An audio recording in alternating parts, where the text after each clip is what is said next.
y quisiera agradecerle por permitirle hacer esta entrevista. No te preocupes, antes gracias a ti. Mm, Para empezar, quisiera, bueno, que se presente y me diga, aparte de escritor, qué otras cosas hace. Mi nombre es Rodrigo Bastidas. Nací en una ciudad chiquitita de Colombia que se llama Pasto.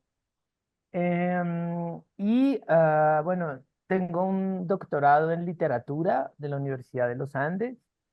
Soy docente universitario, dicto clases en estos momentos en la Universidad de los Andes, en Colombia, y en la Universidad Central, también de Colombia.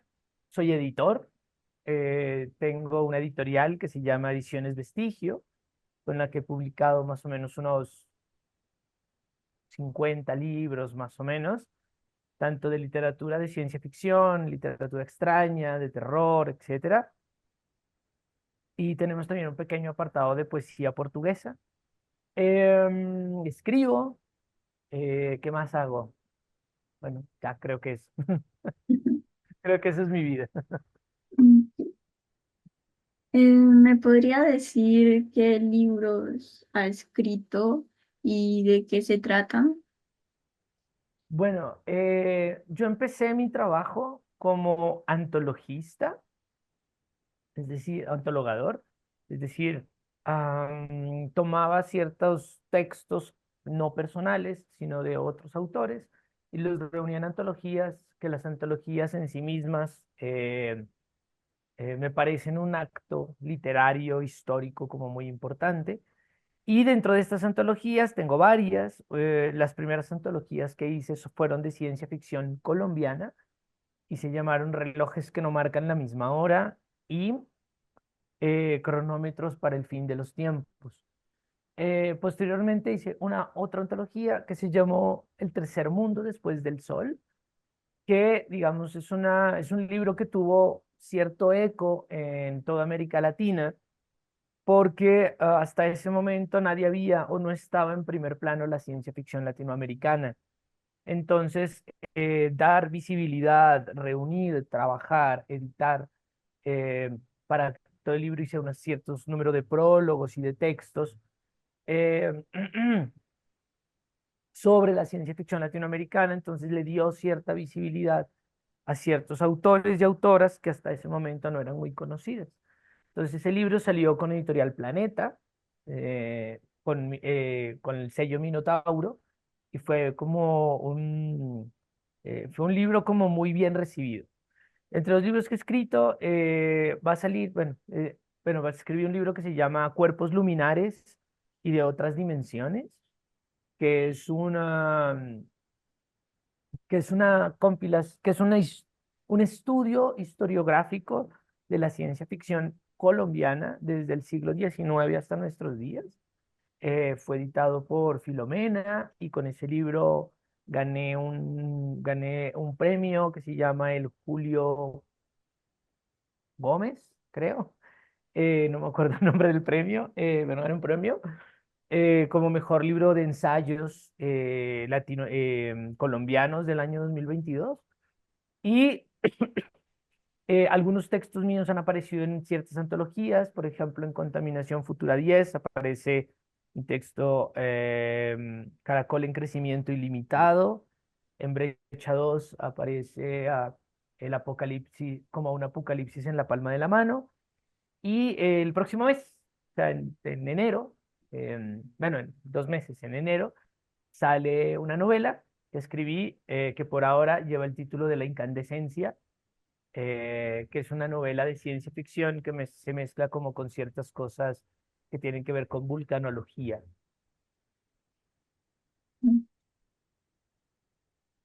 ¿Me podría explicar cuál sería, si hay, la diferencia entre la ciencia ficción y, bueno, la ciencia ficción latinoamericana?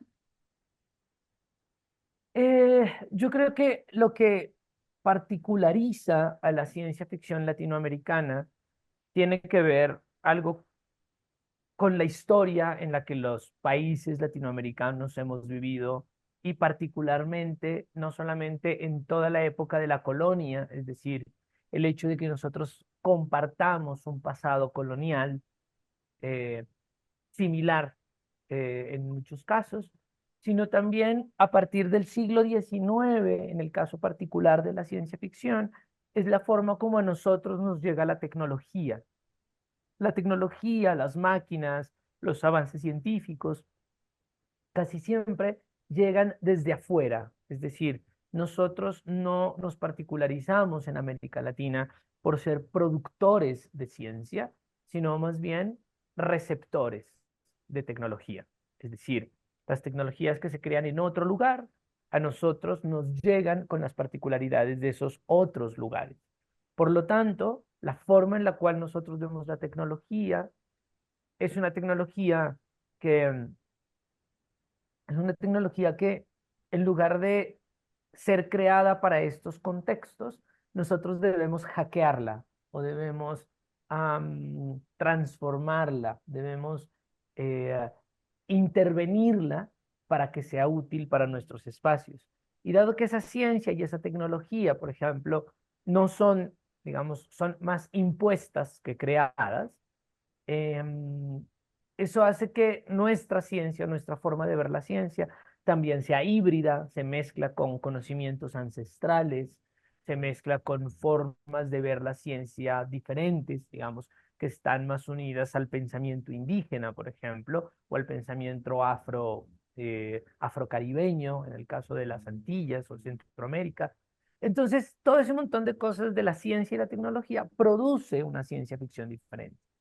Y es una ciencia ficción que no se apuntala o no se apoya en, en esta ciencia hegemónica o en esta ciencia que nos llega, sino en la ciencia que ha sido el resultado de esa hibridación o ese hackeo o esa transformación o esa contextualización de saberes que nos llegan y que nosotros transformamos para convertirlos en otra cosa. Y eso hace que nuestra ciencia ficción sea también diferente, ¿no? Mm, Pues hoy quiero que me hable sobre la antología El Tercer Mundo después del Sol y quisiera que por favor me presentara el libro en general. Sí, claro. Bueno, yo no me acuerdo de qué año fue. ¿Tú tienes el año? ¿Del 2021 fue? Sí, Ya no me acuerdo. 2021. ¿Sí? Creo, no sé. Sí. Bueno, El Tercer Mundo después del Sol es un libro que sale en el año 2021. Es muy particular el año porque estábamos como un poquito después de los momentos de encierro pandémico. Entonces, pues estábamos, sí, estábamos un poquito después, estábamos en pleno encierro pandémico. Por lo tanto, había ciertas cosas que estaban ocurriendo en el mundo eh, que estaban poniendo a la ciencia ficción de cierta manera en un primer plano. Porque lo que se había dicho o lo que muchos dijeron en esa época fue que el futuro había llegado, ¿no? Como que el futuro que se había pensado anteriormente de pandemias, de crisis, de cosas, fue como una especie de punto de quiebre. Y muchos dijeron, la ciencia ficción se hizo actualidad. Entonces, frente a esta afirmación, con la cual no estoy muy de acuerdo, pero que sirvió para visibilizar el género de la ciencia ficción, aparecieron una serie de autores y autoras que mostraron que aquí en América Latina se estaba haciendo una ciencia ficción propia y era una ciencia ficción que si bien recurría a ciertos parámetros o eh,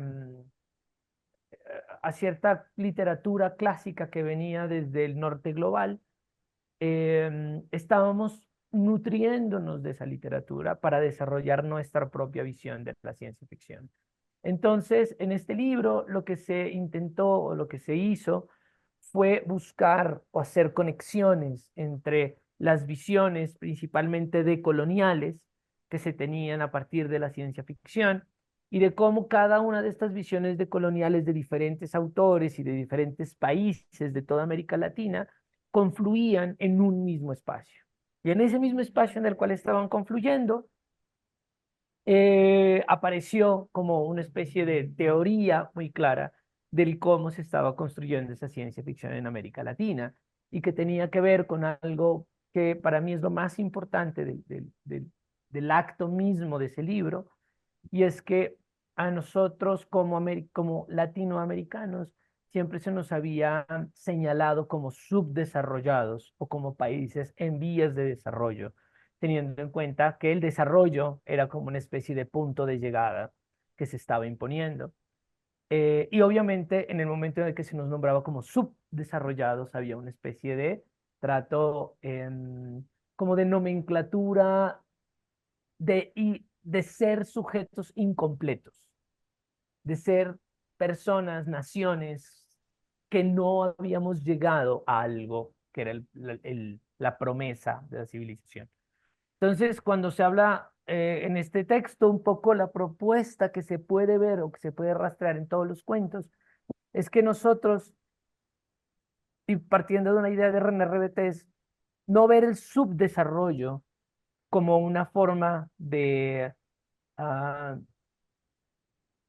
nombrarnos como sujetos incompletos, sino tomar esa nomenclatura como elemento identitario y que ese elemento identitario nos sirva ya no para pensarnos como menores, sino como que tenemos otra forma de concebir el desarrollo, la cultura, la identidad.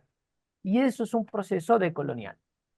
Entonces, lo que se planteó acá y lo que plantean todos estos cuentos y lo que plantean todas estas historias, de cierta manera, es cómo nosotros, como sujetos latinoamericanos, también culturalmente estamos empezando a configurarnos como sujetos decoloniales, que estamos desplazando la idea del futuro, del desarrollo, no hacia lo que se nos ha impuesto, sino hacia formas propias de ver el futuro, el desarrollo, la tecnología y nuestra historia.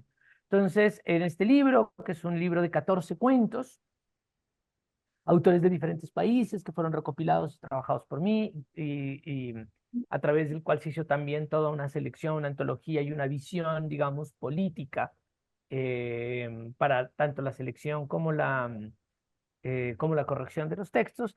Creo que se busca es eso, es encontrar cómo la ciencia ficción funciona de cierta manera como un dispositivo decolonial artístico para también procesos identitarios de las naciones latinoamericanas. De acuerdo. Mm, Quisiera que me hable sobre la portada del libro. Ok. Sí, la portada del libro fue hecha por Luis Carlos Barragán. Es un artista y escritor bogotano, de aquí, de Colombia. Incluso uno de los cuentos que está dentro de la antología es de Luis Carlos Barragán, que se llama, ya no me acuerdo, Éxodo X o Éxodo 10 se llama, ya no me acuerdo. Y lo que estuvimos trabajando un poco con Luis Carlos Barragán, lo estuvimos trabajando de manera conjunta, esa ilustración, es decir, conceptualmente hablando, y tenía que ver con cómo aparece al principio o en la portada una cholita o una indígena boliviana, digámoslo así, una campesina boliviana, pero no necesariamente tiene que ser de Bolivia, sino que hay ciertas marcas, digamos, que son transnacionales y abarcan como muchos pueblos. Puede ser boliviana, pero también tiene rasgos ecuatorianos, cosas de los campesinos chilenos, etcétera, etcétera. Y quisimos que esta portada, este espacio que netamente es rural, que siempre se pensó, disculpa que pasó una ambulancia por ahí, los espacios que normalmente se piensan como rurales, indígenas, tradicionales y alejados de la tecnología, quisimos insertarlos en un proceso tecnológico muy fuerte. Entonces, por eso, ya no solamente aparece como esta especie de idea pastoril de lo rural o del campo y de lo campesino, sino que está intercalado con un robot mecha tipo japonés, pero es un robot mecha que tiene rasgos claramente indígenas también. Entonces, en esta confluencia que se creó entre lo rural y lo campesino, ¿no? y lo, y lo tecnológico de mecas y robots, etcétera, se hizo una hibridación como muy interesante porque produjo una especie de pequeño shock y que fue el shock de pensar de nuevo lo campesino o lo indígena desde una nueva perspectiva que se relacionara con lo tecnológico o que se relacionara como con el futuro realmente, ¿no? ¿Sí? Mm, ¿Me podría decir cómo surgió la idea de hacer la antología? Bueno, esta idea realmente no fue algo que surgió de un momento a otro, sino que tuvo muchos años, digámoslo así, de estarse pensando. La idea de la antología de ciencia ficción latinoamericana empezó una vez salió la antología de literatura colombiana que había hecho antes. Eh, entonces, una vez había hecho esa antología antes, surgió con los editores de Planeta la idea de hacer una antología latinoamericana, pero simplemente fue como una especie de idea que estaba en el aire.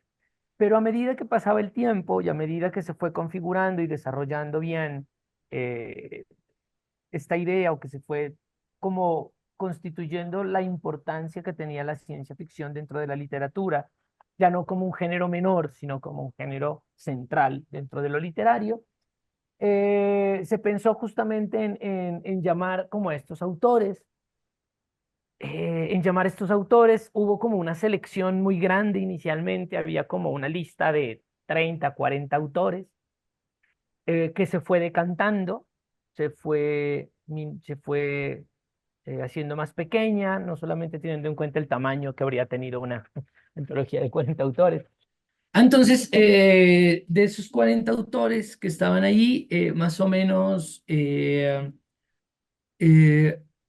resultamos también como se resultó haciendo una especie de corte, pensando no solamente en la representación de diferentes países, que estuvieran tanto suramericanos como centroamericanos, por ejemplo, tomando en cuenta que hay ciertos países más representativos como Argentina o México o Cuba que tienen dos autores, sino también que haya tanto autores hombres como autoras mujeres representando la ciencia ficción, porque actualmente la ciencia ficción latinoamericana escrita por mujeres está como explotando y haciendo un montón de cosas increíbles.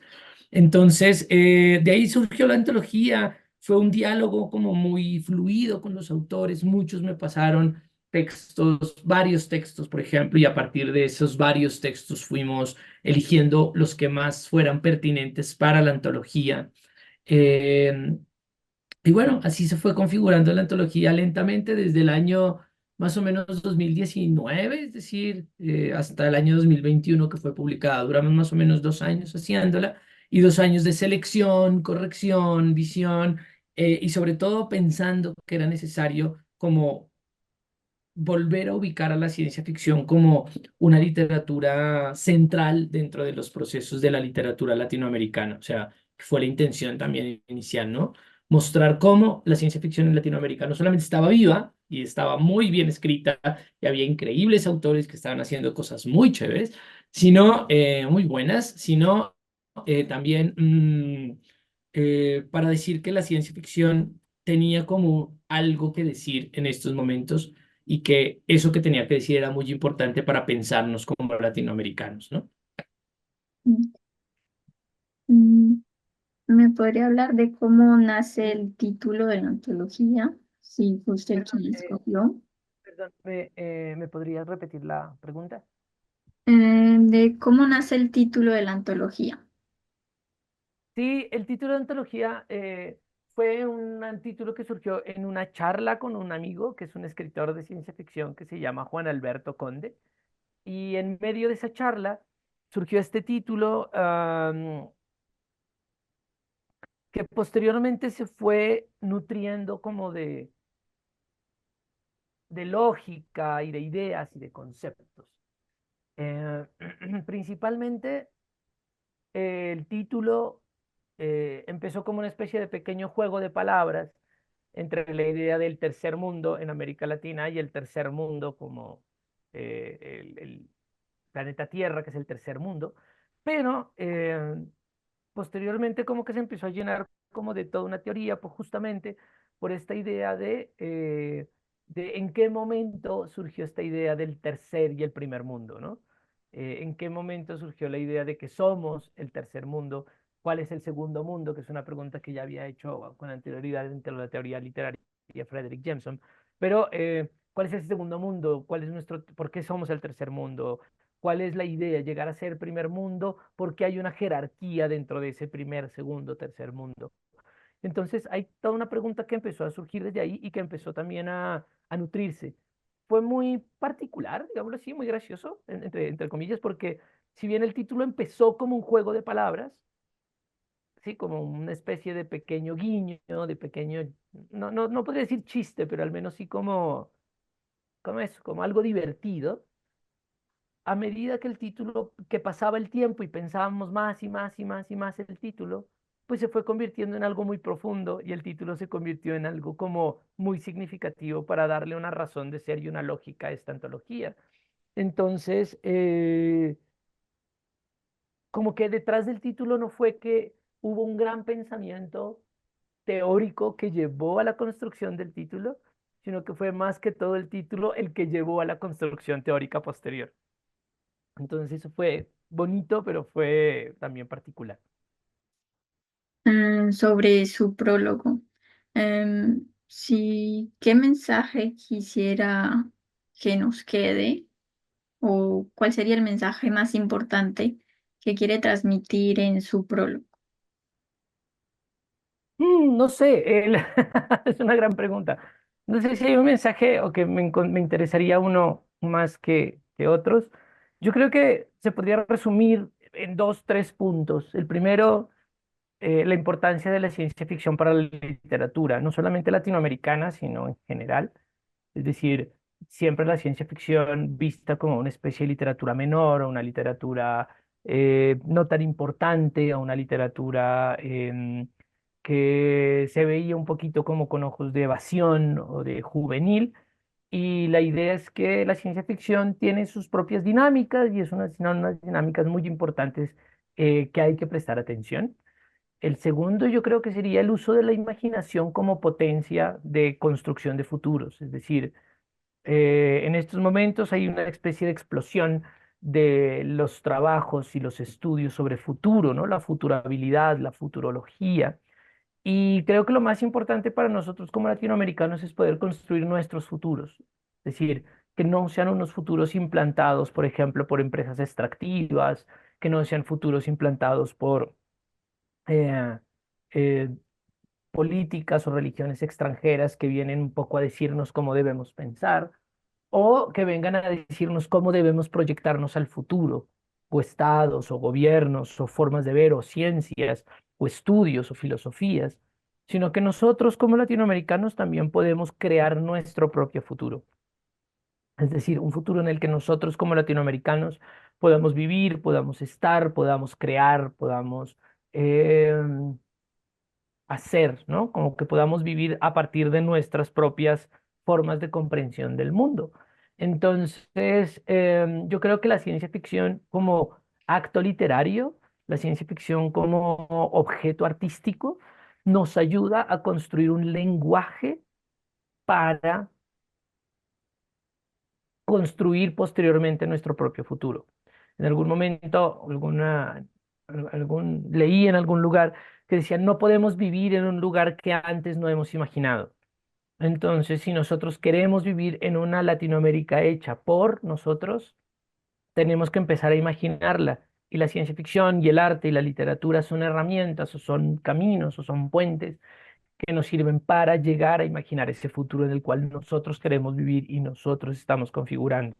Solamente así podemos como construir desde la imaginación, digámoslo así, y desde la creación, una, como un espacio en donde nuestro deseo esté, en donde lo que nosotros deseamos pueda tener un lugar, ¿no? Porque para mí siempre el futuro se arma a partir del deseo y ese deseo es un deseo que uno tiene que construir, es un deseo que uno no le cae, digámoslo así.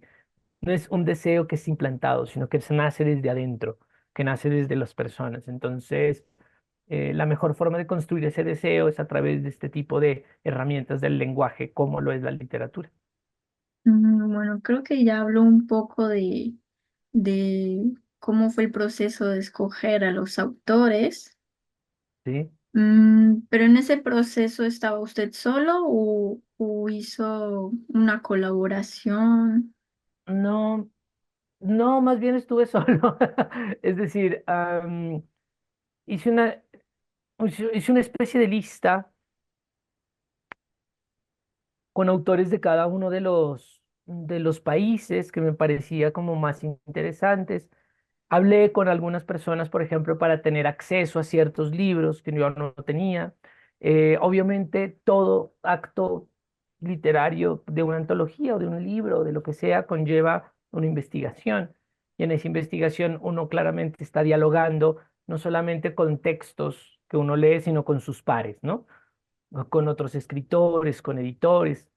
Para mí fue muy importante apoyarme en em, en editores de otros países, porque en muchas ocasiones lo que me ocurría era que en países como por ejemplo Bolivia, ¿sí? Yo conocía a un par de autores, pero no conocía la variedad que había para poder elegir uno o dos. Entonces, conocía, por ejemplo, Edmundo Pasoldano, conocía a Liliana Colanzi, pero a través de ellos y de su editorial Dum Dum, o a través de Barrientos y la editorial El Cuervo, pude preguntarles, bueno, ¿qué otros autores hay? ¿Cómo funciona esto? Entonces, digamos que el proceso de investigación también fue un proceso de preguntarle a otros autores, a editores, a lectores, y se fue tejiendo una red, ¿no? O sea, como que si bien la selección como tal la hice yo diciendo, bueno, este incluso en algunos casos fui yo quien eligió el cuento o quien lo trabajó directamente con el autor, es decir, como hacer una ida y vuelta de correcciones, principalmente en el proceso de investigación sí me apoyé muchísimo en otras personas, como en toda investigación, lo que digo es un asunto de comunidad, ¿no? Y yo creo que parte del libro tiene esa, como ese gesto de querer construirse como comunidad y no como comunidad y no como algo que hice yo nada más, sino algo que fue construido. Por eso también, por ejemplo, me parecía tan importante que al final de los cuentos aparecieran los pequeños extractos de los autores, hablando sobre qué es la ciencia ficción, porque me parecía que no solamente debía estar mi voz como antologador o como la persona que podía dar una serie de referencias sobre la literatura de ciencia ficción, sino que cada uno tenía una visión particular y me interesaba ver cuál era esa visión particular de cada uno de los autores para poder nutrir de manera mucho más rica esa visión que tenemos de la ciencia ficción latinoamericana actualmente. Entonces podríamos decir que al final los 14 textos no era como algo preciso, hubieran podido ser más o incluso menos. Ujú. Sí. Sí, sí, sí. Sí, sí, no, no. Incluso al principio lo que te digo, tenía una lista de 30 40 autores, o sea, un montón, pero al final se fueron decantando, no solamente por la extensión del libro, porque ya una antología de 14 cuentos es extensa, digámoslo así, es, porque si metía a los 40 autores, se volvió un libro inaccesible y la idea era justamente que la gente pudiera acercarse a la ciencia ficción de manera mucho más como fácil, ¿no? Como encontrársela en las librerías, digámoslo así. Mm, ¿Me podría decir brevemente los 14 textos de qué hablan? Grosso modo, así como muy rápido, porque siempre son 14 textos, entonces no me puedo demorar mucho en ellos. La conquista mágica de América de Jorge Baradit es una especie de visión sobre una posible colonización mágica, en donde el descubrimiento, o lo que se suele llamar el descubrimiento de América, que fue la invasión española a América en 1492, no se convierte en un elemento histórico, sino en algo mágico. Éxodo X de Luis Carlos Barragán de Colombia. Es una historia que cuenta un ser o en un mundo en el que hay una droga en donde tú puedes cambiar de identidad, convirtiéndote en alguien más, y cómo alguien de Estados Unidos se convierte en una persona afro del Chocó en Colombia. El Gran Experimento es un texto apocalíptico hecho de pequeñas historias, de 100 frases a partir de lo que parecieran ser tweets, en donde se va contando muy lentamente y a partir de elementos muy pequeños cómo se produce un fin del mundo ecológico. La sincronía del tacto de Gabriela Damián, también de México. Es un texto en el que hay elementos sobre hongos y sobre nuestra relación con lo micótico y cómo esa relación con lo micótico y las formas de relacionarse de los rizomática de los hongos se puede asemejar a unas de las formas de relacionarnos entre nosotros. Amor, una arqueología de Fabio Fernández de Brasil. Es una historia, como dice el título, de amor, pero que se mezcla como con un viaje en el tiempo entre dos personas que están como eh, yendo y viniendo en formas identitarias, mezcladas o híbridas en el tiempo. Slow Motion de Mayelis González. Ya no me acuerdo. Perdón, es que pasó un montón de tiempo. Y hay cosas que no me acuerdo. Slow Motion de Mayelis. Creo que tiene que ver, el de Slow Motion de Mayelis es una obra sí, al igual que la de Laura Ponce posteriormente, es una obra de cyberpunk latinoamericano, que es una de las cosas que más se ha desarrollado en Cuba, que es uno de los grandes espacios donde está el cyberpunk. Los Pillemnautas de Teresa Mira, tiene que ver con viajes espaciales, digámoslo así, pero de unas comunidades indígenas de la Argentina, lo cual se mezcla también con formas de la identidad LGTBI, es decir, de personas trans o personas bisexuales que están como encontrando su identidad, no solamente en sus referentes culturales, sino también en esas posibilidades de ir al espacio.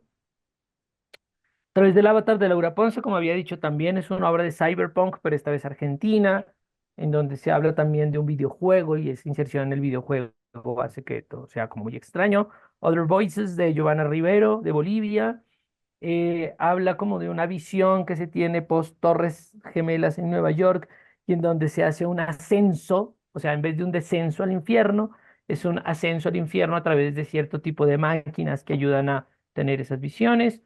Constelación Nostalgia de Juan Manuel Robles es una nueva lectura a partir de la guerra. Es una ciencia ficción que interviene la guerra como espacio también de la tecnología. Un hombre en mi cama de Solange Rodríguez Pape es un cuento sobre la extinción de los árboles, pero también esa extinción de los árboles que conlleva la extinción de las formas de relación entre humanos.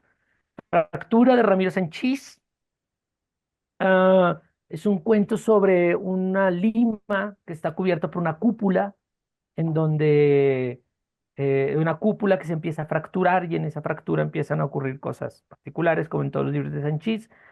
Dos transmigraciones de Susana Sussman de Venezuela son dos cuentos muy pequeños que no tienen como relación entre sí. Una se llama Transmigración uno Sueños Vitales, y el otro se llama Transmigración 2 Ataduras. Y tienen que ver como con elementos de la cibernética y de internet, digámoslo así, en eso se conectaría mucho con Mayelis y con Laura. Y por último, Catacali de Lein Vilar Madruga, que es un cuento mucho más cercano al fantástico, pero que tiene elementos de un mundo en el cual los seres han mutado y en esas mutaciones se crean ciertas formas de jerarquía social. Grosísimo modo, de eso se tratan los cuentos que están ahí. Muy, muy, muy grosso modo. Sí. Ok. Y había una lógica en su disposición para los cuentos, porque haber empezado, bueno, por el primero de Jorge Baradit y haber terminado con el de Ellen Villa. El Dylan fue muy particular porque, al igual que ocurrió con el título, al igual que ocurrió con el título, que fue como una decisión que después se fue llenando de sentido, digámoslo así. Si lo miras bien, en realidad el orden es por los apellidos. O sea, empieza Baradit porque tiene B y sigue Barragán porque es B y termina Elaine Vilar porque es con V y ya, ¿sí? O sea, como por el abecedario. Pero cuando, no, porque, como que lo ordené de muchas maneras, ¿sí? Como que intenté ordenarlo por nombres, por países, geográficamente, por temas, por extensión. Bueno, en serio, me llevó al menos un par de semanas saber cuál era el orden. O sea, no es gratuito tampoco esa elección, porque me pareció que la mejor forma en la que nosotros, o sea, ese orden por abecedario, por orden alfabético, em, la elegí al final porque me parecía que el cuento de Jorge Baradit tenía que ser el primero. Es decir, la visión que tiene sobre esta idea decolonial en donde la magia, que es una magia chamánica, está presente y luchando contra una magia alquímica europea, que fue la que llegó a invadir las tierras americanas, me parecía que era una especie de pequeño, ¿cómo decirlo? Grito de guerra, llamémoslo así, ¿no? Como que era uno de los textos que más acordes estaban con esta idea de lo decolonial que yo quería desarrollar dentro del libro y que está en la portada y que está en el título. Entonces, al ser como una especie de cuento tan potente en su voz y tan directo en su propuesta, lo que sucedió fue que se convirtió en una especie de pequeño manifiesto inicial que permitía que los otros cuentos tuvieran este tipo de dinámicas, ¿no? Pero, pero, pero sí, o sea, digamos, la respuesta sencilla sería orden alfabético por apellidos. Pero la respuesta que está detrás de eso sí es que hay una decisión de que el hecho de que primero esté el de Baradit, que haya quedado segundo, el de Luis Carlos Barragán, etcétera, le dio cierta solidez, ¿no? O sea, de todas las elecciones que yo hice durante esas 2 semanas para ordenar el libro, esa fue la que me pareció que tenía más contundencia por el orden en el que permitía la selección por alfabeto. Ok. Mm, Me queda una duda. Sí, ¿Los claro. cuentos están enteros o son fragmentos? Y si usted mismo digamos, los cortó o habló antes con el escritor de cada cuento para saber en dónde habría que cortarlo. En general, todos son cuentos que inician y terminan, es decir, son cuentos completos. Sí. Editamos, obviamente, o sea, cada cuento se editó, se habló con el autor, se cambiaron ciertas cosas, esto sí funciona, en algunos hasta se cambió el título, o sea, cada cuento tuvo su proceso individual, cada cuento fue diferente. El único cuento que es ay, perdón, el único cuento que es parte de algo más y que se convirtió en un cuento fue Other Voices de Giovanna Rivero. Déjame ver si ese es el único. Sí. Other Voices de Giovanna Rivero, que forma parte de una novela de ella que se llama Tucson, Arizona, y ella le pareció que es un capítulo de esa novela, pero ella pensó que ese capítulo tenía una lógica propia o una lógica de cuento. Entonces tomamos el capítulo de Tucson, Arizona, lo renovamos, lo rehicimos, lo repensamos, eh, lo cambiamos, le escribimos, bueno, hicimos un montón de cosas y convertimos ese capítulo del libro Tucson, Arizona en un cuento, ¿sí?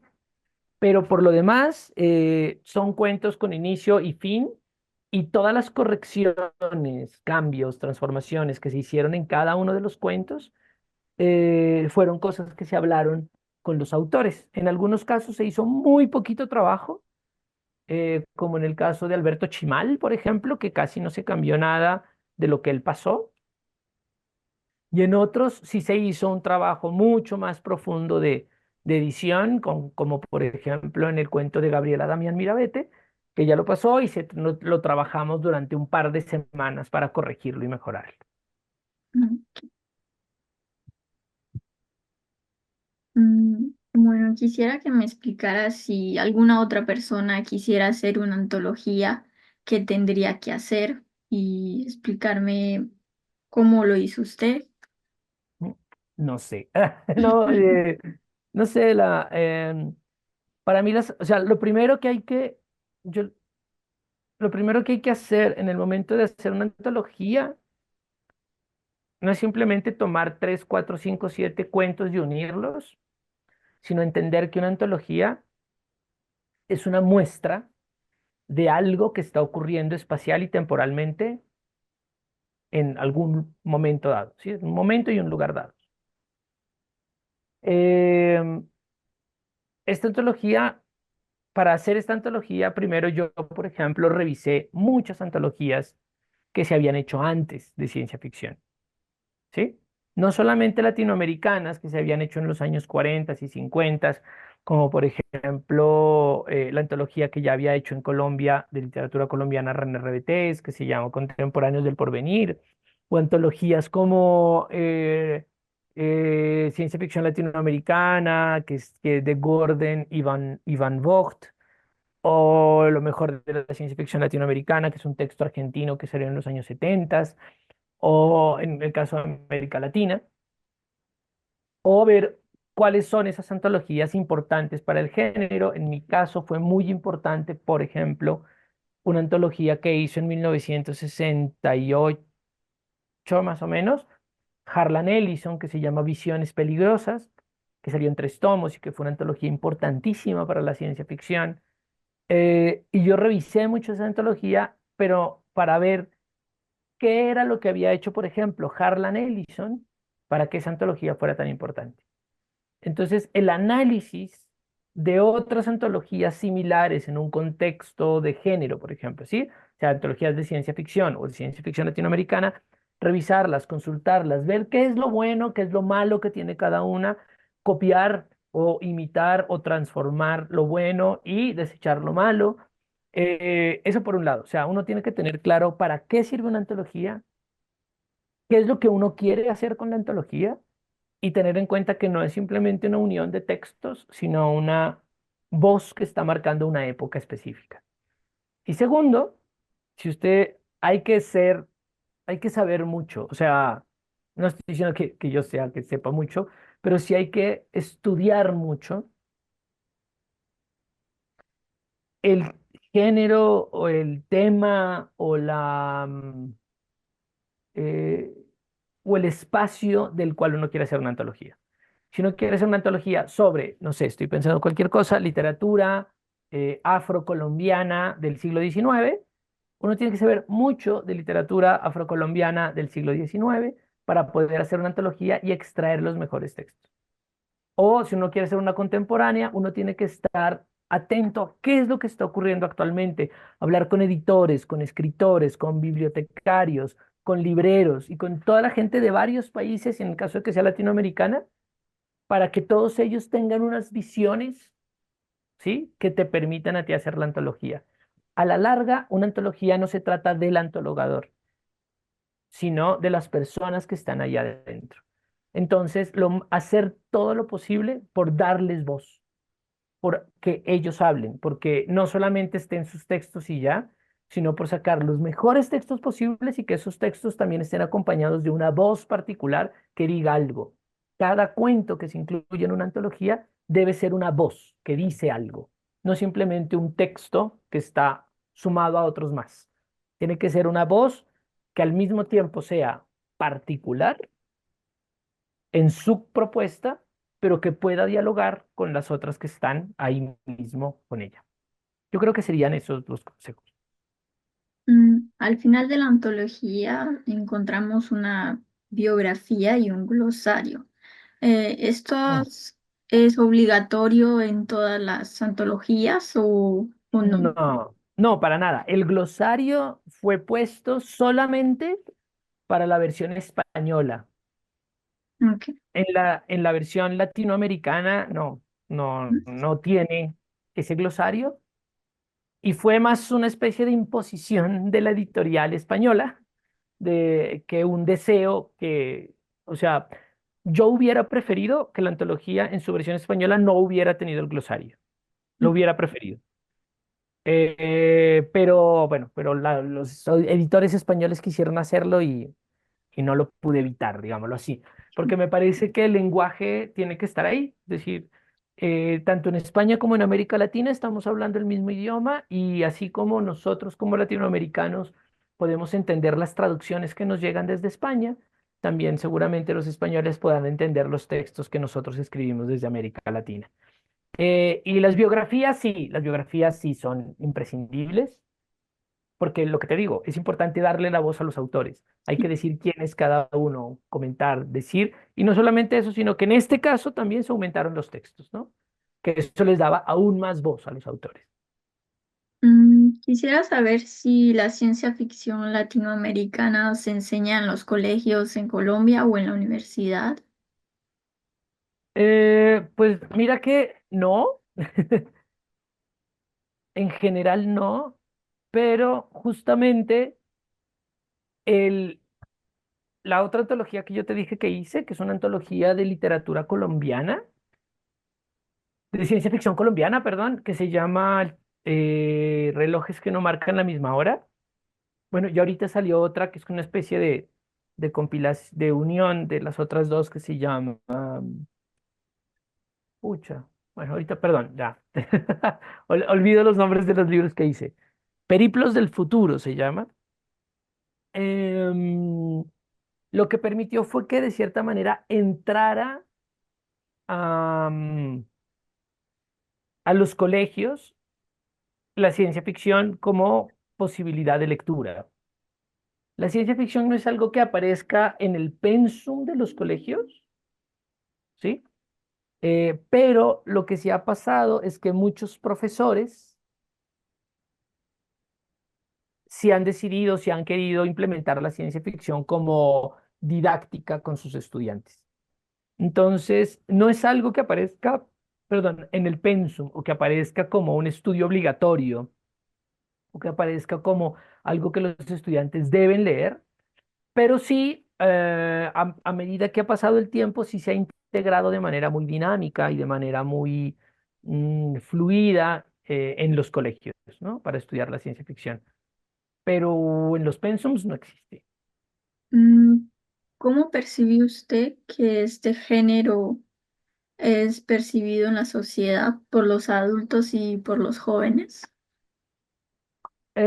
Dado que la ciencia ficción ha estado siempre nutrida de lo popular, digámoslo así, no siempre, pero casi siempre de lo popular, es decir, la ciencia ficción nace o se desarrolla en Estados Unidos con revistas de papel barato, de colores, lo que son las revistas Pulp, como Astounding, Amazing Stories, etcétera, y que actualmente la ciencia ficción también está nutrida del cine y la televisión como medios audiovisuales. Casi siempre se ha pensado que la ciencia ficción es algo que se relaciona más con la acción, con la evasión, con lo superficial, es decir, cuando tú hablas de ciencia ficción, la gente suele pensar en superhéroes y no tanto en 2001, Odisea del espacio de Stanley Kubrick, ¿sí? Sin embargo, entonces yo creo que se percibe no en todas partes, sino en todas las personas, pero sí en general se percibe como una literatura más bien evasiva, superficial, poco profunda, llena de extraterrestres, acción y disparos.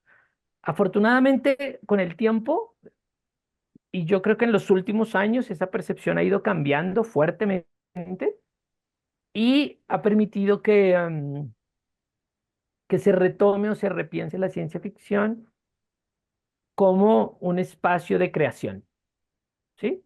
Como un espacio crítico, como un espacio político, sobre todo. Un lugar desde el donde es posible políticamente pensar el mundo. Entonces, eso está cambiando, pero creo que aún en general la percepción que se tiene es el de una literatura menor, superficial, artificiosa. Por eso muchos autores, en algunos casos, escriben ciencia ficción, pero no dicen que es ciencia ficción, sino que utilizan otro tipo de palabras para desviar la atención y decir, es una metáfora futurista del mundo, y uno dice, es ciencia ficción, pero no quieren ser encasillados en el género porque aún se considera que el género es bastante evasivo, superficial o adolescente, digamos. Ah, aparte de la editorial Minotauro, ¿hay otras que publiquen en Colombia? ¿Otras editoriales? Bueno, yo tengo una editorial que se llama Ediciones Vestigio, que publica Ediciones Vestigio. Hay una editorial de una librería que se llama Mirabilia Libros aquí en Colombia, que también publica ciencia ficción, principalmente de unos cuentos, de un concurso de cuentos que ellos hacían para jóvenes. Actualmente sacaron una antología de escritoras de ciencia ficción que se llama Las Ciclistas. Y hay otras editoriales que publican ciencia ficción, pero no de manera continua, sino que publican uno que otro libro, digámoslo así, de ciencia ficción. Pero como editoriales temáticas, además de Minotauro, que es la que, donde salió El Tercer Mundo Después del Sol, está Ediciones Vestigio y Ediciones Mirabilia, que creo que serían como las que aquí en Colombia están moviendo la ciencia ficción más. ¿Sus obras han sido traducidas a otros idiomas? No, todavía no. No, no, no, no, todavía no. Estamos ahí. No, no, todavía no. Estaba pensando, ¿ya han sido traducidas? Y yo, no, no, no, todavía no han sido traducidas. Es todo ¿Y, un proceso largo. Soy traductor, pero no han traducido libros míos. y otros escritores de ciencia ficción, digamos que son traducidos o no mucho? De aquí de Colombia, no mucho. Es muy difícil encontrar traducciones. Por ejemplo, y es muy raro, las traducciones que han ocurrido son muy raras. La- Uno de los grandes autores colombianos actuales, que es Luis Carlos Barragán, tuvo una traducción al persa. Entonces, su libro El gusano se tradujo al persa, por ejemplo, ¿no? Y actualmente sé que libros de Luis Carlos Barragán están siendo traducidos. No sé si al francés y al inglés, creo. Bueno, no estoy seguro. Pero a veces es muy difícil encontrar espacio para la ciencia ficción colombiana para otros idiomas, ¿no? No es tan fácil. Bueno, para finalizar, ¿qué le podría decir al público francés para convencerlos en leer ciencia ficción latinoamericana? Eh, yo creo que actualmente la ciencia ficción o lo más sorprendente, lo más novedoso, lo más raro, lo más extraño de la ciencia ficción está ocurriendo en los países que se pueden llamar del sur global. Tanto el afrofuturismo en África como ciertos espacios de la ciencia ficción asiática y obviamente la ciencia ficción latinoamericana están proponiendo cosas realmente nuevas. Me parece que eso surge de la visión que nosotros tenemos como tenemos una visión diferente de la ciencia, de la tecnología y de la literatura por el lugar desde el cual lo estamos enunciando. Entonces, en realidad, ese lugar mezcla, por ejemplo, tradiciones culturales, mezcla saberes ancestrales, mezcla tecnología, mezcla posibilidades del futuro y de la selva, por ejemplo, que están ocurriendo mucho frente a lo climático ahora. Entonces, si quieren leer algo como realmente novedoso, realmente diferente, realmente extraño dentro del mundo de la ciencia ficción, de lo que está ocurriendo en los últimos años en el mundo, los espacios son justamente esos espacios del sur global o los espacios que están más apartados del centro. Y creo que un libro como El Tercer Mundo Después del Sol es una antología que justamente apunta a visibilizar esas posibilidades diferentes de la ciencia ficción. Y nada, si quiero invitarlos a leer ciencia ficción, estoy absolutamente seguros que se van a sorprender. O sea, es como una sorpresa asegurada porque cualquier cosa que se haya hecho sobre la ciencia ficción, esto es algo diferente. Ok, muchísimas gracias. No, con muchísimo.